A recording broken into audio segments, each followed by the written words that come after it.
angkat pujian. Oleh karena kemurahan Tuhan, Ku ada sampai hari ini.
Nanti Pak Nelson buka ibadah kita dalam doa.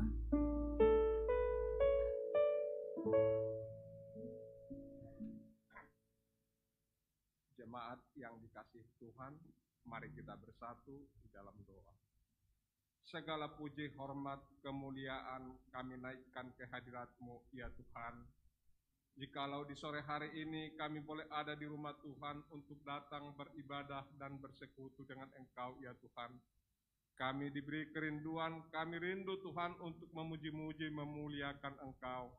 Karena hanya Engkaulah Tuhan yang layak disembah, layak dipuji, dan layak dipermuliakan.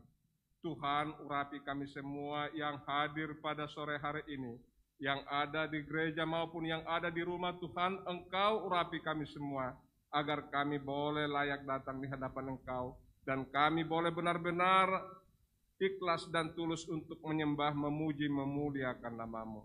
Terima kasih Tuhan atas waktu dan kesempatan yang ada bagi kami.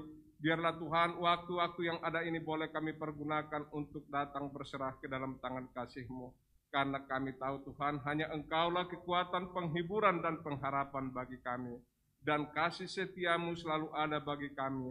Sukacita, damai sejahtera Engkau curahkan di dalam kehidupan kami, umat-umat-Mu. Terima kasih Bapa, kami serahkan ibadah kami pada sore hari ini ke dalam tangan kasih-Mu. Hanya di dalam nama Yesus Kristus kami berdoa dan mengucap syukur. Haleluya. Amin. Puji Tuhan, jemaat silakan duduk kembali. Kita akan memuji Tuhan, kita angkat pujian, kesukaan Tuhan, kekuatan.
duduk kembali. Kesukaan dari Tuhan saja yang menjadi kekuatan kita. Dia sang Raja damai kita. Kemanapun kita mencari damai, tidak akan kita temui selain di dalam Tuhan. Kita lanjutkan pujian kita. Ke gunung tinggi ku naik-naik mencari damai.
Yesuslah damai kita yang sesungguhnya. Kita akan siapkan hati kita untuk mendengarkan kebenaran firman Tuhan. Saya undang jemaat bangkit berdiri. Kita angkat pujian. Bukan dengan kekuatanku, ku dapat jalani hidup ini. Dialah harapan dalam kehidupan kita. Terima kasih Tuhan.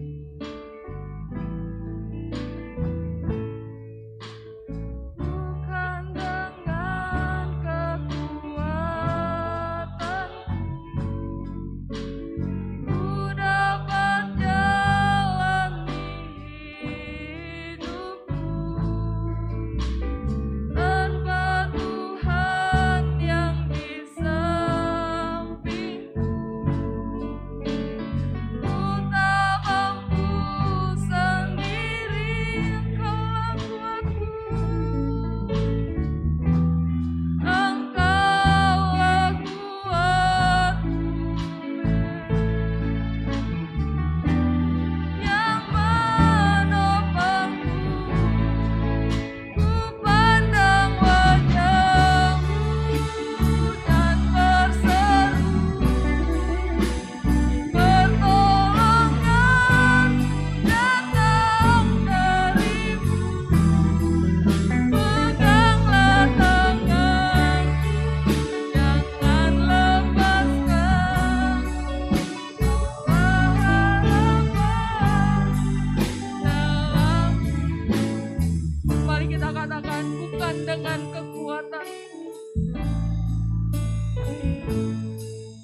dipenuhi dengan kasih Kristus, Bapak Petrus akan membawa kita dalam doa kebenaran firman Tuhan.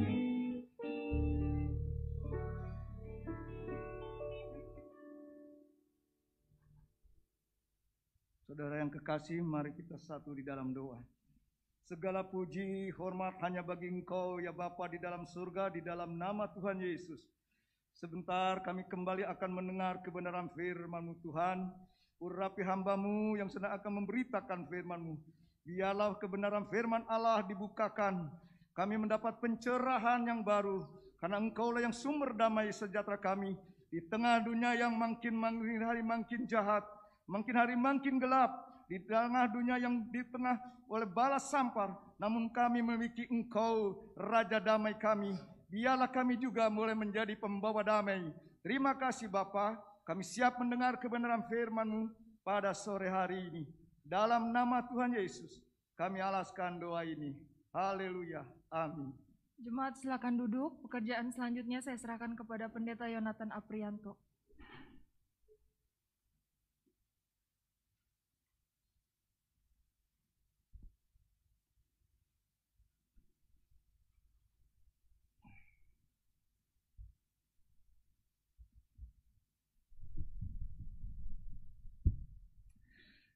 Haleluya, puji Tuhan.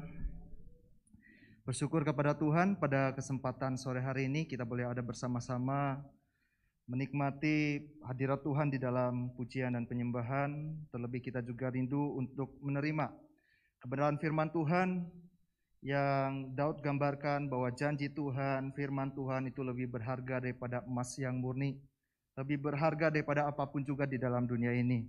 Terima kasih untuk kesempatan yang telah diberikan. Saya boleh kembali berbagi berkat firman Tuhan pada sore hari ini. Dan masih dengan tema yang sama di bulan ini tentang pembawa damai. Kalau bicara soal pembawa damai, tentu ada banyak sekali contoh-contoh yang bisa kita angkat di dalam Alkitab. Baik itu kisah ataupun tokoh-tokoh di dalamnya. Tetapi saya akan mengajak kita melihat satu tokoh yang sangat terkenal, dikagumi oleh 3 agama besar dunia, baik itu agama Islam, agama Kristen, agama Yahudi, menghormati tokoh ini yaitu Bapak Abraham. Kita mau belajar karakteristik pembawa damai dari seorang tokoh yang namanya Abraham atau nama dulunya sebelumnya Abram. Kalau kita lihat sebentar kembali ke ayat pokoknya, di dalam Matius 5 ayat yang ke-9, berbahagialah orang yang membawa damai, karena mereka akan disebut anak-anak Allah. Abraham diyakini sebagai bapa segala orang percaya. Ada sebuah kaitan yang sangat kuat. Pertama dikatakan pembawa damai disebut anak-anak Allah. Anak-anak Allah dikenal juga sebagai orang percaya. Dan Abraham disebut sebagai bapa segala orang percaya. Jadi kalau orang percaya seharusnya menjadi pembawa damai. Sebagaimana karakteristik Allah sebagai Bapa di sorga dan juga keteladanan iman, juga karakter sifat dari Bapa yang menjadi contoh di dalam pembahasan kita sore hari ini yaitu Abram atau Abraham. Jadi tidak kebetulan kalau kita mau melihat sekarang di sini tentang Abraham sebagai contoh. Dia dikenal sebagai bapa segala orang percaya, atau dengan istilah lain dengan judul tema bulan ini saya kaitkan bapa dari para pembawa damai. Mari kita lihat, tidak semua kisah Abram akan kita sama-sama simak, tetapi hanya bagian tertentu saja. Kita akan lihat di bagian Kejadian pasal yang ke-13. Kejadian pasal yang ke-13 ayatnya yang pertama, di slide berikutnya dikatakan, ini latar belakang yang mau kita lihat. Dari mulai ayat yang pertama, maka pergilah Abram dari Mesir ke tanah Negeb dengan istrinya dan segala kepunyaannya. Dan Lot pun bersama-sama dengan dia. Abram baru saja mengalami peristiwa khusus di Mesir. Setelah dia pergi dari tanah kelahirannya, dari kampung halamannya di Ur Kasdim, sempat menetap sementara di Haran, Sampai kemudian Tuhan suruh untuk belum selesai perjalananmu, pergi. Lalu tibalah di tanah Kanaan. Tetapi baru sampai di tanah Kanaan terjadi kelaparan. Dan kemudian Abram tanpa meminta petunjuk dari Tuhan memang dikatakan dia pergi ke Mesir. Sempat terjadi malapetaka di sana sepintas saja. Bagaimana Sarah sempat diambil untuk menjadi istri Firaun, tapi Tuhan menyatakan pertolongannya. Akhirnya Abram diusir dari Mesir. Dan dia kembali lagi ke tanah Kanaan. Yang dikatakan kalau kita lihat dulu ayat 2, adapun Abram sangat kaya, banyak ternak, perak dan emasnya. Itu juga memang dia dapatkan sebagian besar juga dari Mesir. Ayat yang ketiga, ia berjalan dari tempat persinggahan ke tempat persinggahan, dari tanah Negeb sampai dekat Betel, di mana kemahnya mula-mula berdiri antara Betel dan Ai. Ayat 4, ke tempat mezbah yang dibuatnya dahulu di sana, disitulah Abram memanggil nama Tuhan. Jadi merupakan titik balik. Dia sempat salah jalan, tapi kembali dia memulai sebuah titik nol. Dia sempat pergi ke Mesir tanpa meminta petunjuk Tuhan, tapi dia kembali ke titik awal di mana Tuhan pertama kali menyuruh dia pergi dari kampung halamannya, sampailah di tanah perjanjian, yaitu di daerah sekitar Betel dan Ai. Tetapi di titik nol ini kembali ada ujian. Kalau sebelumnya lewat kelaparan, Abram memang sempat salah mengambil tindakan tanpa meminta petunjuk Tuhan, dia pergi ke Mesir. Kalau saudara bandingkan dengan kisah Ishak, berikutnya Tuhan bilang jangan pergi ke Mesir.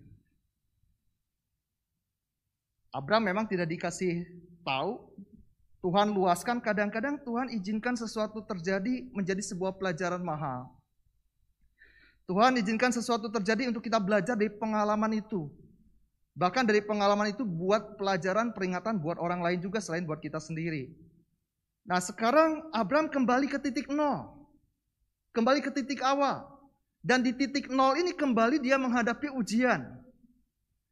Di ayat yang kelima, juga Lot yang ikut bersama-sama dengan Abram mempunyai domba dan lembu dan kemah. Tentu tidak kebetulan kenapa sampai harus kembali dibahas tentang Lot. Padahal di ayat 1 sudah ada bicara tentang Lot. Tapi ditegaskan lagi ayat yang kelima tentang Lot yang dikatakan juga punya domba, lembu dan juga kemah. Tentu ada kaitan dengan kisah berikutnya. Kita lihat ayat berikutnya. Terjadilah konflik antara gembala Abram dan gembala Lot. Di Kejadian 13 ayat 6 dikatakan begini. Tetapi negeri itu tidak cukup luas bagi mereka untuk diam bersama-sama. Sebab harta milik mereka amat banyak. Sehingga mereka tidak dapat diam bersama-sama. Karena itu terjadilah perkelahian antara para gembala Abram dan para gembala Lot. Ditambahkan keterangannya waktu itu orang Kanaan dan orang Feris diam di negeri itu. Terjadi konflik dan ini sebagai ujian sebetulnya. Bagi Abram di titik awal, di titik nol ketika dia sampai di tanah Kanaan. Waktu kemudian gembala-gembala Lot dengan gembala-gembala Abraham terjadi persaingan tentang tanah. Merasa sama-sama berhak atas tanah untuk mereka pelihara domba-domba di sana. Kawanan ternak di sana. Entah apa yang membuat gembala-gembala Lot merasa berhak. Kalau bicara gembala Abraham saya kira dalam ukuran saya secara pribadi mungkin lebih bisa punya alasan kuat. Bisa aja kalau saya jadi gembala Abram bilang, loh, Tuhan kamu itu cuma numpang. Tuhan kamu itu cuma keponakan. Aku ini gembala Bapak Abraham, paman dari Tuhanmu. Sebetulnya lebih berhak memang. Kalau dalam ukuran saya secara pribadi. Gembala Lot, entah apa alasannya tidak dibilang oleh Alkitab memang. Nah saudara bicara tentang konflik ini, ada sebuah konflik yang tidak mudah untuk dihadapi.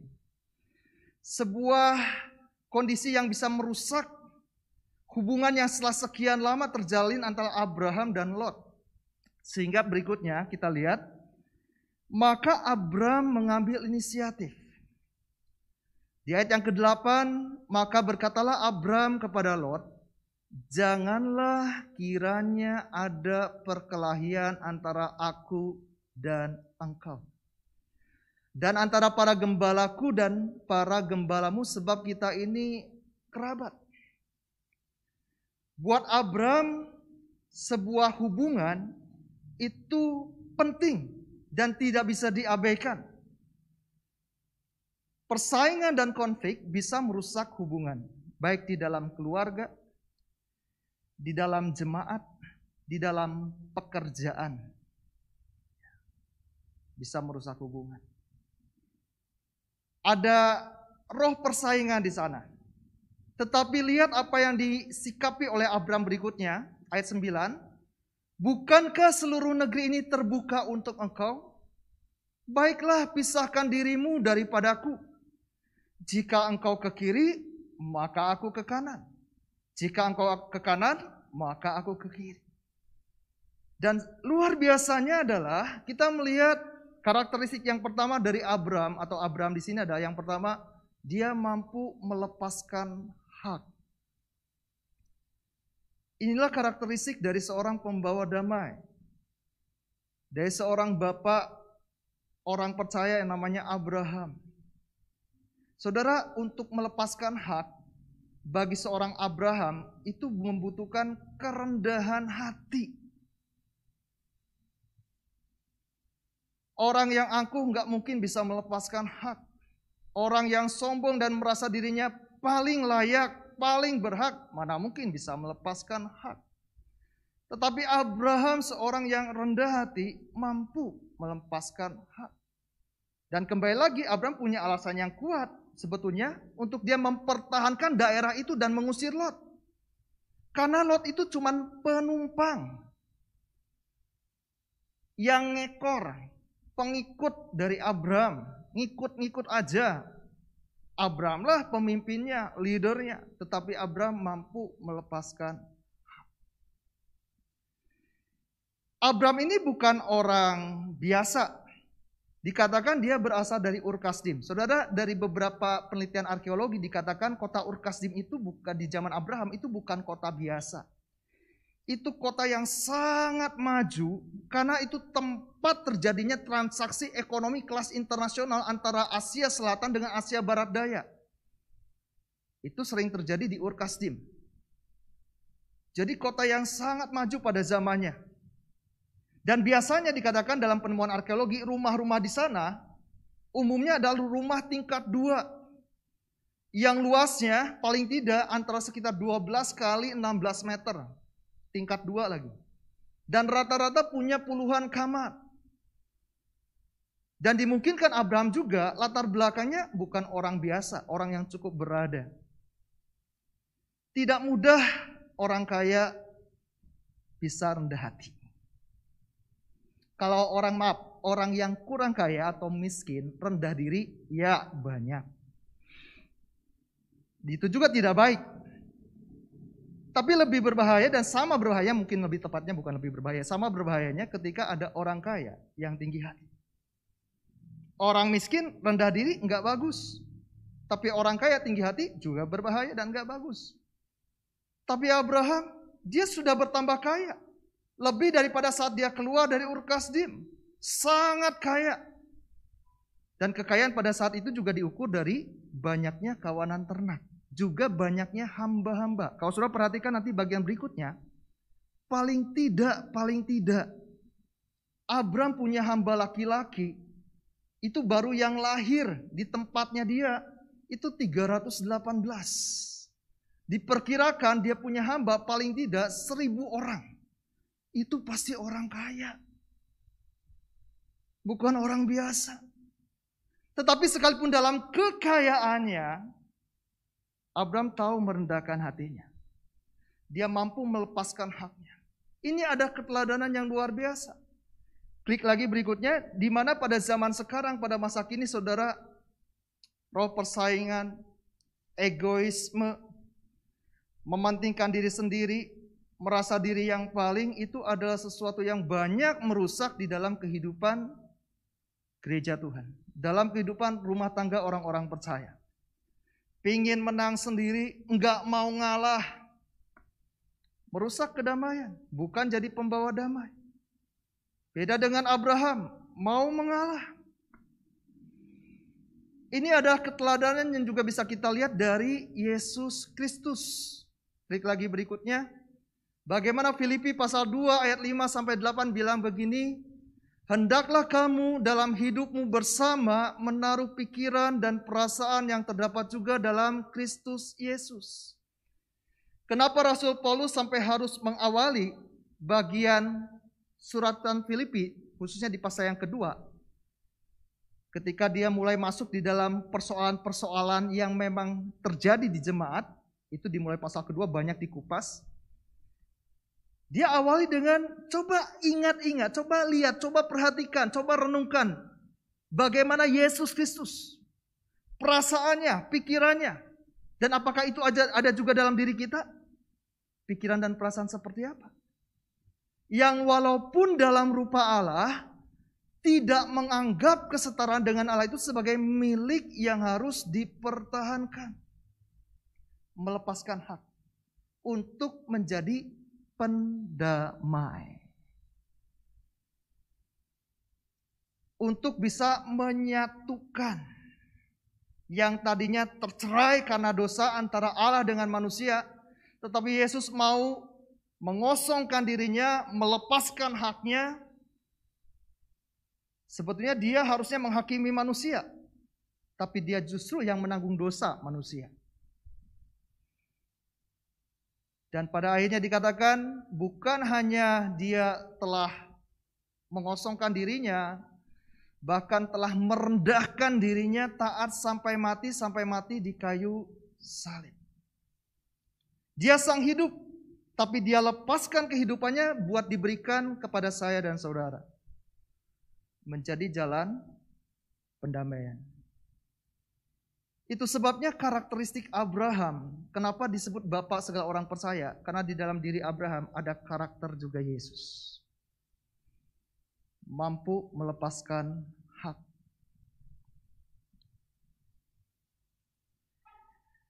Dan berikutnya saudara-saudara, kalau kita perhatikan lagi kelanjutannya. Di saat kemudian Abraham menawarkan kepada Lot, pilihlah.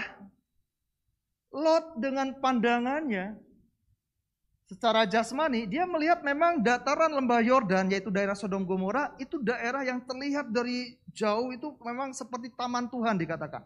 Sangat indah. Namanya di Timur Tengah, bukan cuma di Timur Tengah yang daerahnya suhunya sangat panas sekali. Di mana-mana pun, tempat yang dekat dengan sumber mata air, dekat dengan sumber air, itu pasti tempat yang sangat strategis, tempat yang sangat diinginkan untuk orang bisa tinggal di sana. Dan Lot tentu sangat logis sekali kalau dia memilih lembah Yordan.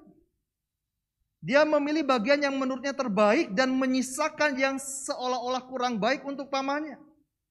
Tapi Abraham gak protes. Gak protes.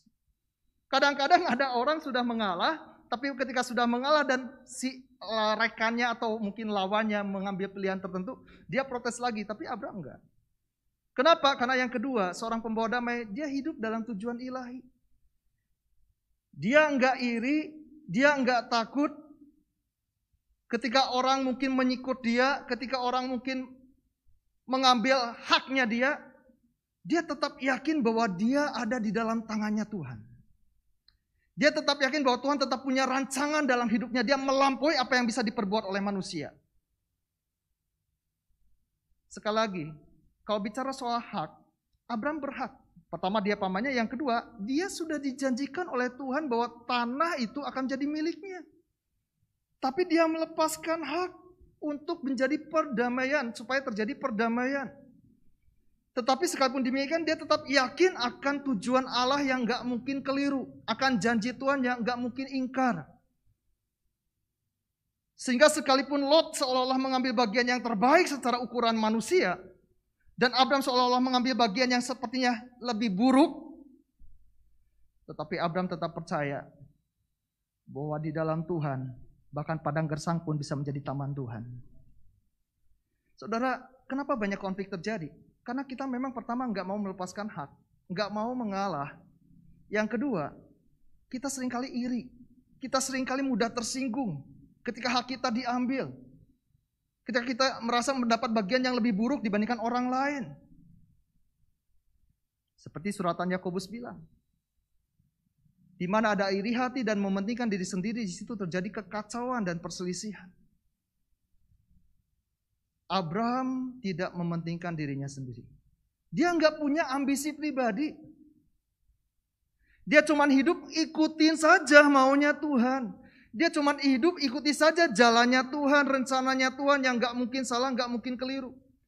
Karena dia sudah belajar waktu dia pergi ke Mesir tanpa minta petunjuk Tuhan, terjadi musibah. Makanya dia nggak mau gegabah. Dan dia tetap yakin jalan Tuhan nggak mungkin keliru. Hidup di dalam tujuan ilahi artinya kita berpegang teguh kepada janji dan rencana Tuhan. Dan itu yang harus kita senantiasa tanamkan di dalam hati. Di dalam Mazmur 119 dikatakan, ya di dalam Mazmurnya Daud, meskipun Mazmur itu tidak disinggung, itu ditulis oleh Daud di bagian itu, tetapi banyak diyakini bahwa itu ditulis oleh Daud. Firman-Mu kutaruh dalam hatiku, supaya aku jangan berdosa kepadamu. Firman Tuhan menjadi dasar pengharapan kita di saat situasi yang mengecewakan Tuhan izinkan kita alami. Menjadi dasar pengharapan untuk kita tetap memiliki hati yang bersyukur dan gak usah iri dengki dengan orang-orang yang mungkin mengambil bagian kita. Tetap percaya kepada rancangan Tuhan yang sempurna adanya. Dan saat kita tetap ada di dalam rancangan Tuhan, kita akan melihat penggenapan janji Tuhan yang luar biasa. Nah berikutnya saudara-saudara, pada poin berikutnya, saya ajak kita lihat, seorang pembawa damai adalah seorang yang mampu mempersatukan. Tentu mampu mempersatukan di sini adalah orang-orang yang memang siap untuk dibentuk. Orang-orang yang memang siap di dalam asuhan dari Abraham. Kalau saudara perhatikan di dalam Kejadian, pasalnya yang ke-14, coba klik dulu sebelum berikutnya setelah gambar ini, saat ini, ya. Di Kejadian pasal 14 dikatakan terjadilah sebuah peperangan besar di mana ada 4 raja, 4 kerajaan bertempur melawan 5 raja, 5 kerajaan. Sekalipun 4 raja, tapi raja yang 4 jumlahnya 4 ini itu lebih tangguh, lebih besar dan lebih kuat pengaruhnya, pasukannya. Salah satunya Raja Sinear yang dikenal namanya Amrafel. Dalam beberapa literatur banyak diyakini bahwa Amrafel ini tidak lain adalah Raja Hammurabi. Kalau saudara pernah belajar sejarah peradaban kerajaan-kerajaan kuno, Hammurabi ini bukan raja biasa. Dia dikenal sebagai raja yang mungkin kalau istilah sekarang maharajanya di zaman kerajaan kuno, kerajaan Babel kuno. Melawan 5 raja tidak kalah, 5 raja tidak heran 5 raja ini kalah. Termasuk di dalamnya ada Raja Sodom dan Raja Gomora. Di mana Lot tinggal di sana. Dan singkatnya setelah 5 raja itu kalah, termasuk kota Sodom Gomora pun penduduknya kemudian ditawan. Tentu di sana juga ada Lot dan keluarganya ikut ditawan. Dan di saat ditawan, Abram mendengar kabar itu, dia tergerak hatinya untuk menolong Lot. Lalu dikatakan di ayatnya yang ke-14, Kejadian 14 ayat 14, bahwa kemudian Abram mengerahkan orang-orangnya yang terlatih. Kembali lagi ke slide sebelumnya. Mengerahkan orang-orangnya yang terlatih, yakni mereka yang lahir di rumahnya 318 orang. Orang-orang yang lahir di rumahnya yang terlatih, yang ada di dalam asuhan dan binaan Abraham. Saudara mengasuh membina 318 orang untuk solid. Ini bukan melawan musuh biasa loh. 5 kerajaan aja tadi kalah melawan 4 raja ini. Apa kekuatan Abraham bisa dibanggakan dengan hanya 318 orang? Jumlahnya sangat sedikit. Tetapi kalau kemudian Abraham bisa mengalahkan musuh, bahkan bisa mengusir musuh dan menjarah jarahan yang begitu banyak, Selain memang karena pertolongan Tuhan, ingat kita dengan Tuhan itu sebagai mitra. Karena memang Abraham punya orang-orang yang solid, yang loyal. Dan itu nggak mungkin bisa ada kalau Abraham nggak memiliki kapasitas, karakter sebagai orang yang bisa mempersatukan. Dari orang-orang yang memang mau dipersatukan. Menyatukan 318 orang itu nggak enak, nggak mudah. Dengan berbagai karakter di dalamnya, dengan berbagai temperamen di dalamnya. Saya pernah tanya sama siswa di sekolah Alkitab Cianjur angkatan sebelumnya. Sebagai ketua asrama saja. Ketua kamar maksud saya. Sebagai ketua kamar saja. Satu kamar kurang lebih ya ada sekitar 12 orang mungkin ya. Di masa pandemi. Mungkin lebih sedikit. Menyatukan 12 orang saja nggak mudah. Termasuk dalam kelompok kerja. Kelompok kerja siswa katakanlah ada 6 orang. Bicara pernah beberapa kali, khusus di angkatan kemarin juga sempat terjadi perselisihan di antara anggota kelompok kerja. Masalah sepele. Kadang-kadang ada juga masalah yang cukup berat. Nggak mudah untuk bisa menyatukan kembali. Terjadi gesekan, terjadi kesalahpahaman. Terjadi keegoisan, nggak peduli yang lain udah kerja, dia malas-malasan.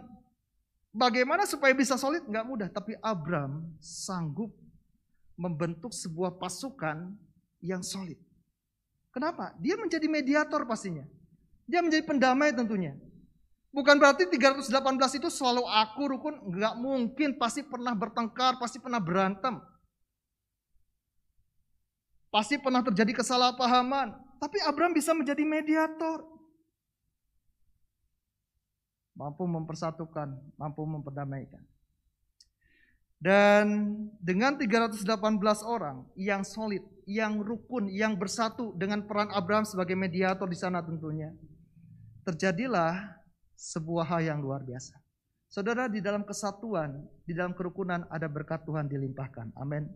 Mazmur 133 katakan apa?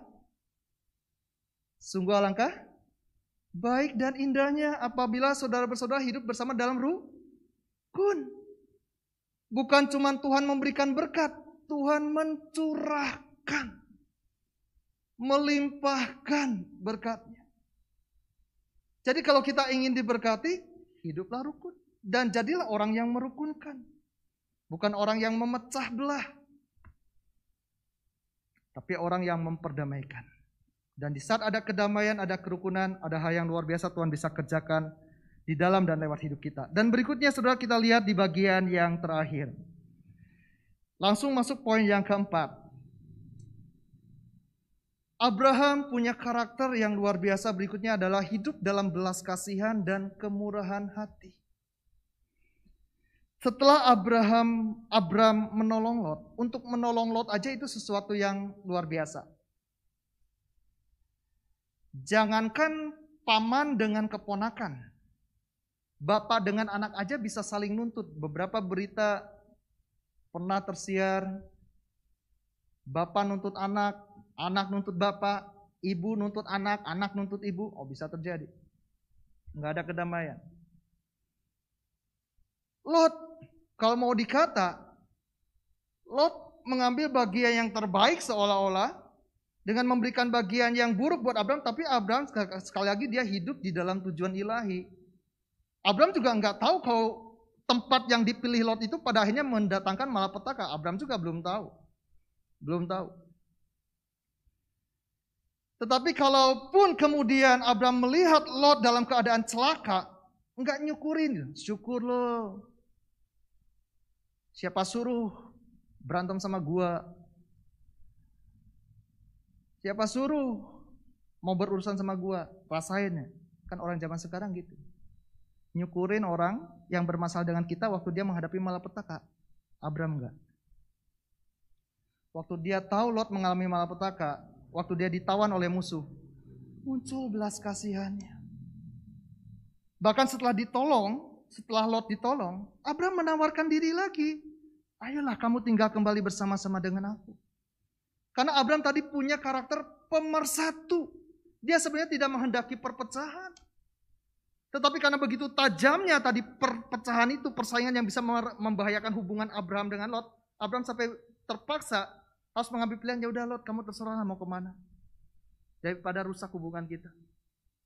Tapi sebenarnya Abraham nggak rela untuk berpisah dengan Lot. Buktinya waktu Lot sudah diselamatkan sebagai tawanan perang, dia sudah dibebaskan, Abraham menawarkan diri kepada Lot, ayolah kamu kembali ikut dengan aku. Tapi Lot nggak mau. Udah Lot nggak mau sudah. Pada akhirnya kemudian Tuhan bilang sama Abraham bahwa Sodom Gomora tempat Lot berdiam akan dihukum. Abraham kembali muncul belas kasihan. Enggak puas-puasin, enggak rasain. Lu enggak mau gabung sama gua, sekarang lu dihukum lo sama Tuhan. Enggak. Tapi Abraham bersafaat. Sekalipun dikatakan bersafaat bagi Sodom dan Gomora, tentu bersafaat itu karena ada Lot. Bersafaat karena Lot, bagi Lot.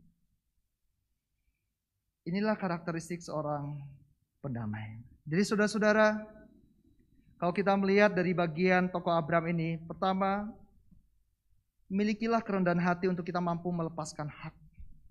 Yang kedua, hiduplah dalam tujuan ilahi dan tidak usah takut ketika orang berbuat jahat kepada kita.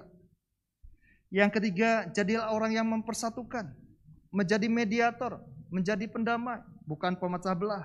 Dan yang terakhir, hiduplah dalam belas kasihan, serta milikilah kemurahan hati. Puji Tuhan, saya tidak perpanjangkan firman Tuhan.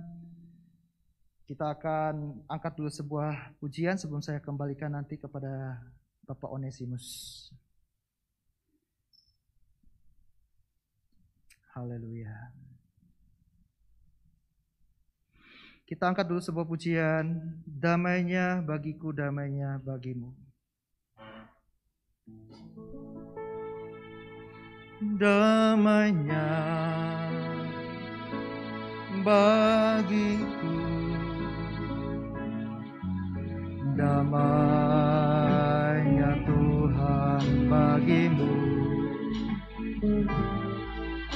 damai dari hati Sang Bapa, damai bagimu, damainya bagiku, damainya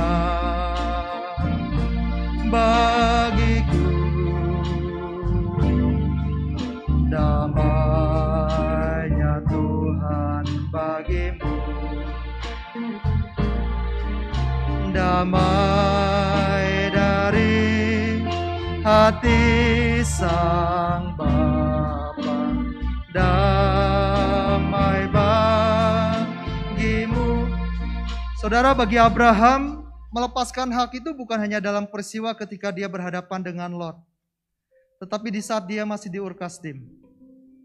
Dia sudah punya rumah, dia sudah punya kekayaan, dia sudah punya pengaruh juga di sana tentunya. Tetapi dia mau melepaskan itu semua demi tujuan ilahi. Karena itu kunci untuk kita menjadi pendamai, sangkal diri, pikul salib. Kita harus mau merendahkan diri kita, melepaskan ego dan ambisi kita, dan hanya mengejar perkenanan Tuhan. Maka tidak akan ada iri hati, tidak akan ada rasa dengki, karena yang kita mau kejar sama-sama adalah tujuan ilahi. Biar damai Tuhan memenuhi kita dan menjadikan kita juga pembawa-pembawa damai. Angkat pujian ini dengan penuh pengertian kembali. Haleluya. Damainya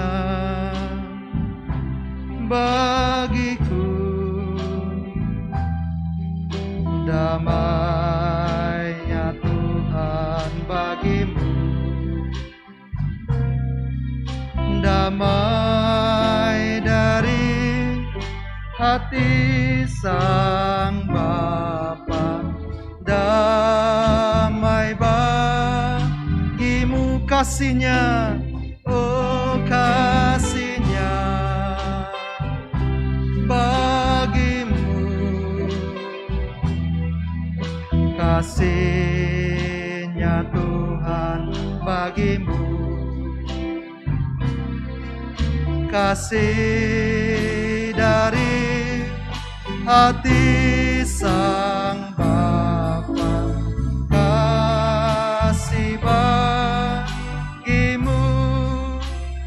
Kita satukan hati di dalam doa.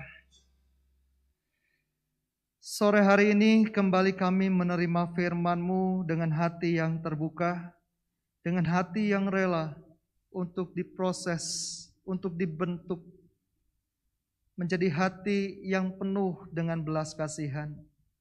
Hati yang rendah dan sanggup melepaskan hak. Hati yang mau mempersatukan bukan mau memecah belah.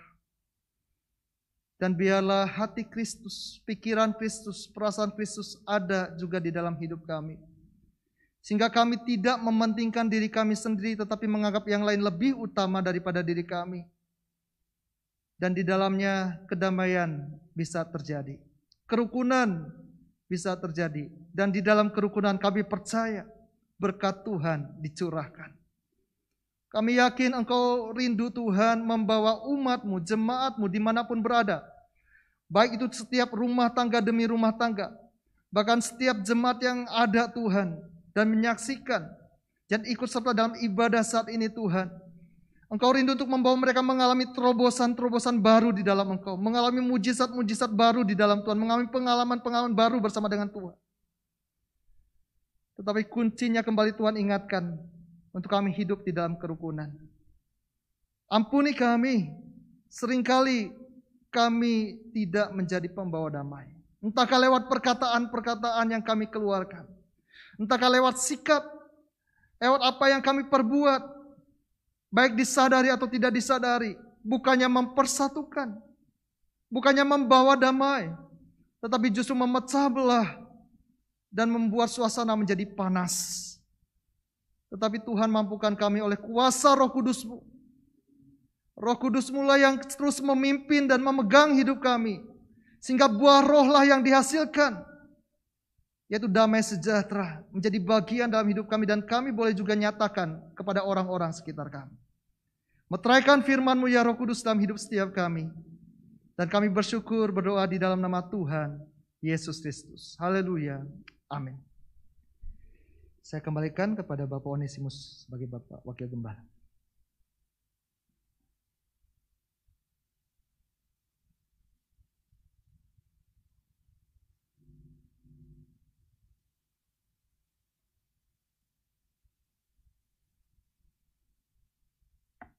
Puji Tuhan, saudaraku yang kekasih, kita sudah diberkati oleh Tuhan Yesus dan tiba saatnya kita akan berikan korban syukur kita.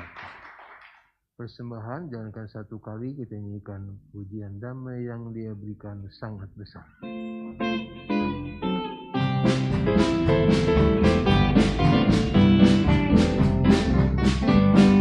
Damai yang Dia berikan sangat besar. Damai yang jadikan hati beserta panjang jalanku kehidupanku. Damai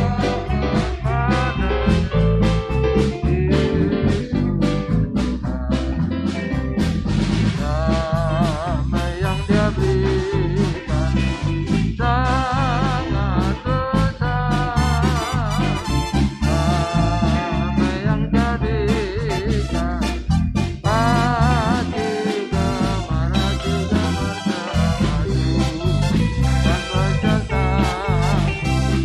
jalan kehidupanku. Ku sangkan padanya Yesus Tuhan. Damai yang Dia berikan sangat besar. Damai yang jadikan hati gemar bersamaku dan beserta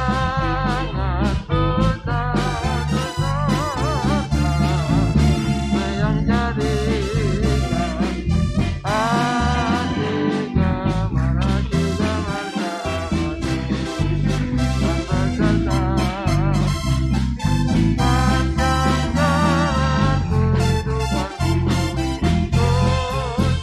kehidupanku. Ku sangkan padanya Terima kasih buat persembahan saudara. Tuhan Yesus memberkati. Kita bertemu kembali dalam ibadah hari Sabtu jam 5 sore dan ibadah raya Minggu jam 4 sore.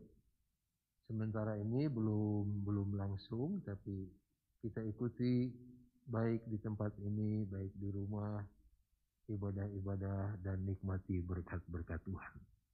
Senin sampai Jumat, gereja terbuka untuk yang mau doa pagi, dimulai jam 4:30 pagi sampai 5:30 pagi. Tidak ada pengumuman lain, kita bersama-sama, kita tutup ibadah ini di dalam doa. Kisahku yang ajaibku berhutanglah.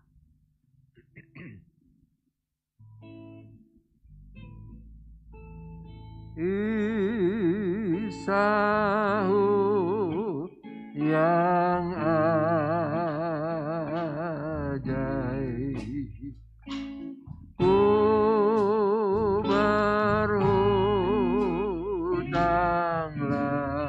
ku berhutang jiwa, ganti selamatku. Ku berhutang jiwa, ganti selamatku, biarlah ku puji, biarlah ku puji sepanjang hariku.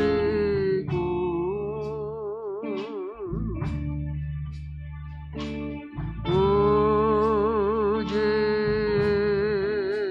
Yesus Raja,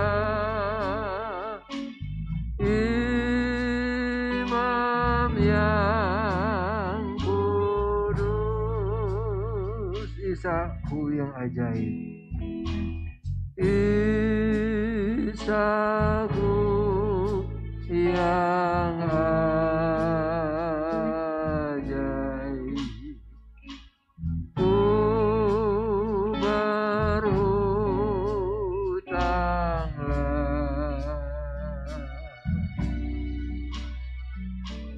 ku berhutang jiwa, ganti selamatku. Terima kasih Yesus, biarlah ku puji. Nanti dengan kasih Tuhan, Bapak Pendeta Revi Aundatu akan menutup ibadah ini di dalam doa.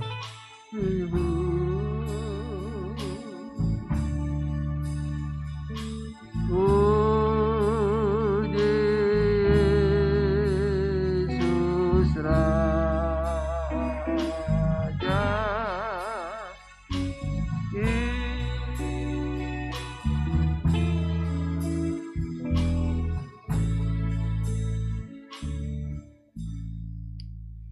Mari kita berdoa.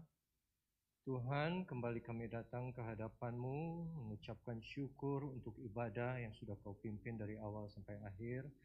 Kami merasa boleh diberkati, kami menyampaikan pujian, menaikkan syukur doa kami, khususnya juga kami mendengarkan suara-Mu Tuhan, yang mendaki kami menjadi pembawa damai, yang senantiasa boleh belajar untuk bisa melepaskan hak kami, dan juga boleh mempersatukan. Tuhan, biarlah Engkau boleh beri kami kekuatan, khususnya kepada jemaat GPDI Cianjur ini, sehingga setiap yang boleh mendengarkan firman-Mu boleh dimampukan Tuhan untuk menjadi pembawa damai. Biarlah kami boleh belajar melepas hak kami, sehingga kami boleh menjadi anak-anak yang hidup di jalan ilahi. Terima kasih Tuhan, terima kasih atas berkat-berkat-Mu. Biarlah kami juga boleh berdoa untuk hamba-Mu yang sudah menyampaikan firman Tuhan. Bapak Yonatan, dimanapun Kau pakai beliau, beliau, saat melayani, saat mengajar, keluarganya, pelayanannya. Hamba-Mu percaya bahwa berkat-berkat-Mu senantiasa turun atasnya, sehingga dia boleh dipakai dengan luar biasa dimanapun Kau percayakan dia berada. Terima kasih Tuhan. Juga kami berdoa untuk setiap jemaat yang mendengar khotbah, mendengar firman, mengikuti ibadah ini secara online di rumah-rumah Tuhan, yang sedang mungkin dalam keadaan kesesakan, dalam keadaan kesulitan, dalam keadaan kesusahan. Kami tahu Bapa, hanya Engkau pribadi yang bisa menyambangi mereka semua. Kasih-Mu boleh ada di atas mereka, damai sejahtera-Mu boleh ada di atas mereka. Tuhan, Kau lihat kesusahan mereka, hanya Engkau saja yang boleh menghiburkan dan menguatkan mereka. Biarlah kasih-Mu, damai sejahtera-Mu juga boleh ada di atas hidup mereka semua, sehingga mereka tidak lepas imannya daripada Engkau Tuhan, dan mereka boleh setia sampai akhir. Dan juga hamba-Mu percaya Tuhan, mereka yang sudah datang di gereja ini Engkau juga berkati dalam pencahariannya, pekerjaannya, perjalanan hidupnya, pelayanannya Tuhan. Semua yang ada di rumah Allah ini, hamba-Mu percaya Engkau sudah berkati. Terima kasih Bapa. Kami juga berdoa untuk Ibu Gembala yang masih terbaring. Biarlah Engkau boleh pulihkan kembali kesehatannya, sehingga beliau boleh kembali bersama-sama dengan kami di gereja ini, menikmati, memimpin kami semua, sehingga beliau boleh menjadi gembala kami kembali. Terima kasih Tuhan. Juga Bapak Wakil Gembala, kesehatannya, kekuatannya senantiasa juga kami serahkan ke dalam tangan-Mu. Biarlah kekuatan daripada-Mu saja yang boleh menopang hari-harinya. Terima kasih Tuhan, terima kasih. Dan sebentar saudara, kalau sebentar kita akan pulang, biarlah kita pulang dengan membawa kasih berkat dari Allah yang menjadi Bapa kita, damai sejahtera dari Tuhan Yesus, dan juga kekuatan persekutuan dari Roh Kudus mempersatukan kita senantiasa mulai saat ini sampai selama-lamanya. Dalam nama Tuhan Yesus, haleluya, amin.